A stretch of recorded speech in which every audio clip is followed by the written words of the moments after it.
The Boilermaker Express has arrived here in East Lansing with Drew Brees at the helm. Find out if the Spartans can stop him on the Spartan Sports Zone.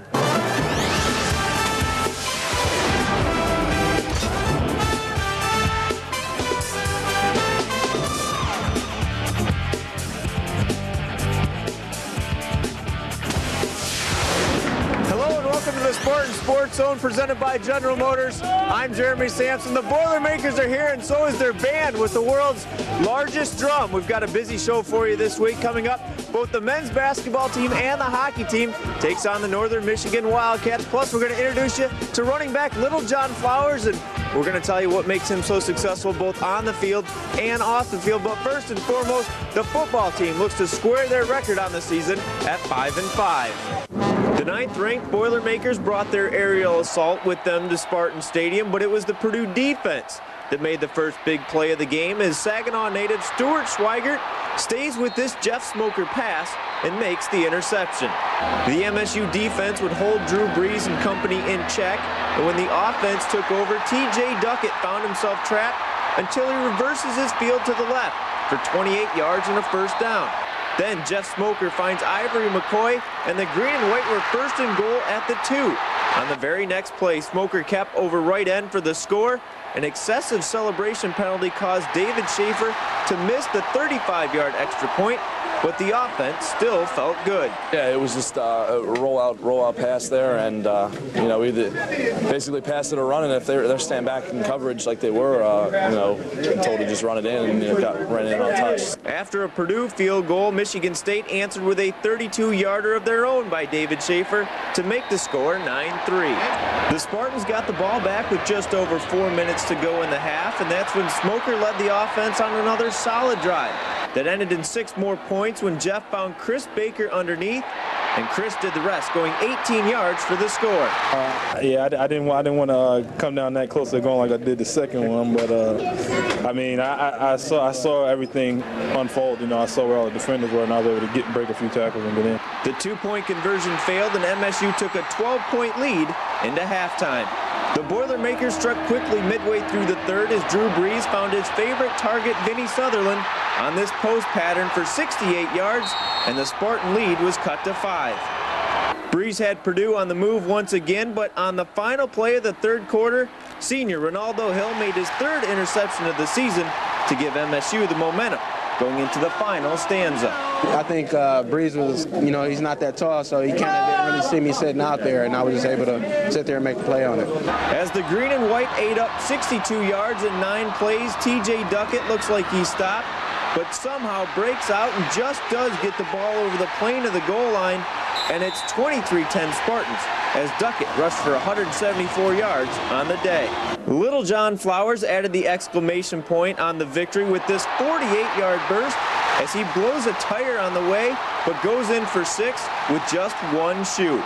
30-10 the final as 21 seniors get a win in their final game ever at Spartan Stadium. Oh man, this is great. I love this game. I love these guys.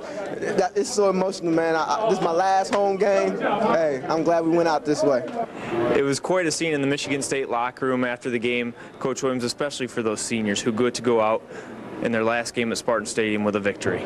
Huge game for them. You know, we dedicated this game to those seniors because it was a special game for them, a special game for the team, and you know, with the season that we've had, you know, I told these guys, you know, they deserve to have a big win this year. Tell me a little bit about the defense and how they played today. Previous to this game, the least amount of points Purdue had scored all year was 20. Today they only get 10 on you guys. Tell me how they played in the scheme and how you were able to shut Drew Brees down. Well, you know, our defense has been playing well all year. I thought Coach Miller and the staff did a tremendous job in coming up with the game plan, did some things that they hadn't seen us do, kept Drew Brees off balance a little bit. You know, he still got some throws in there, but I tell you what, our guys played very, very hard. I thought we had an excellent game plan. You talk a lot about special teams, too. A big play in the game was the punt that got down at the 3-yard line, and that allowed you guys to get some control of the field position. Well, there's no question. I thought whoever won the special teams battle probably have a chance to win the game. You know, we've had some things go against us in special teams all year long, and our special teams have been up and down, but I thought we got some great play out of our specialists. We got some great play out of our units. How about offensively? Jeff threw the ball very effectively. TJ ran it great. Even Littlejohn broke away that little one. It finally seemed to click maybe on all cylinders, and they were able to get the ball in the end zone and get 30 on the board. Well, you know, you got to give some credit to that offensive line because they blocked very well. They protected very well. And then the guys made some great plays. And then, you know, you look at what Jeff done. Jeff did a tremendous job. We put a lot of the game in his hands. He made a lot of checks. He got us into some good plays. He got us out of some bad plays. We had some things where we let him keep the ball on some run plays. We had a couple of quarterbacks draw plays that we had designed for him. And, man, he played like a veteran today. Looking ahead, you got Penn State next week. We'll get to them in a bit. But how important would it be to win that game and get to a bowl game? No question. I told the guys yesterday that, you know, there was a lot riding on this game. A lot for Purdue, you know, with them having a chance to go to the Rose Bowl. They got a Heisman Trophy candidate coming in here.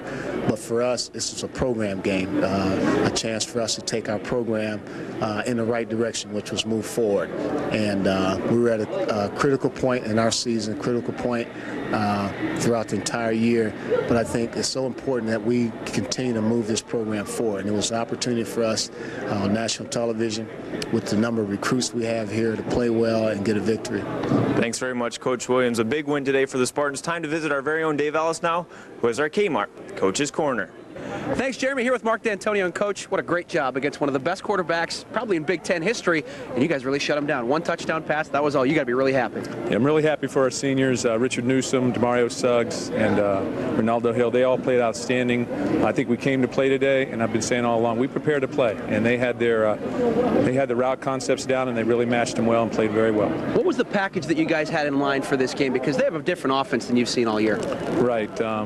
You know, they run a lot of no-backs and things like that of that nature. So we've got our guy Richard Brown in there, who's sort of been a jack of all trades this year, and he's done a tremendous job. So at times, you know, he used to be a defensive back. At times we had 7 DBs in the game, so he could do some things from that perspective, underneath routes and everything. But basically what we did was played our package, matched them up, and you know, we're successful. Do you have to play a lot of zone or man against these guys? What's the basic package that you have to run against Drew Brees? I think you need to mix it up, give him different looks, pressure him some, because he is going to, he's very good at what he does, and he's going to pick you apart and things of that nature. But so we did play some man, pressed him some, we pressured him some.